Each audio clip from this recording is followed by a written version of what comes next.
force in the Northeast this weekend. As you can see, from Atlanta back to Dallas and the entire West, we are clear as a bell. Just a few showers earlier in Tucson, Arizona.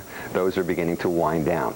Here we go. There's one clipper. Here comes another area of low pressure. These are all starved for moisture. We're not getting any moist air into these things at all from the south, from sitting over the Gulf of Mexico.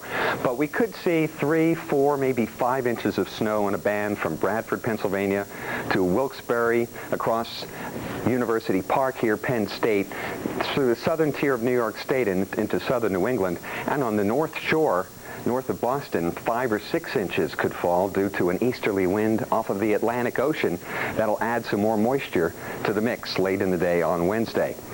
Then our storm should be pretty much out of here. We're stuck with a few snow showers. Then that next piece comes around the bottom of the trough of low pressure, and things could get very interesting as a coastal low could form off the Jersey coast. That could mean some heavier snow in here. Yes, indeed, some heavier snow. After that, the weather begins to quiet down except for some snow in the snow country in the far northeast. The west, however, remains very, very quiet, and that is just fine with us after all the flooding that we've had. Well, it's time now for part 2 of our series, The landscape of the Northeast, an image of beauty that can be shattered by violent storms called nor'easters. A nor'easter's winds can reach hurricane force. This, combined with the broad area that they affect and the duration of the storms, can cause tremendous amounts of damage. Several factors bring the nor'easter puzzle together. The warm water of the Gulf Stream provides a natural source of warmth and moisture. An Arctic high-pressure system delivers a fresh supply of cold air over the land. This creates a large temperature contrast, setting the stage for the trigger, a strong disturbance embedded in the winds aloft. As this energy reaches the coast, the barometric pressure falls rapidly. Winds in the lower part of the atmosphere increase out of the east and northeast.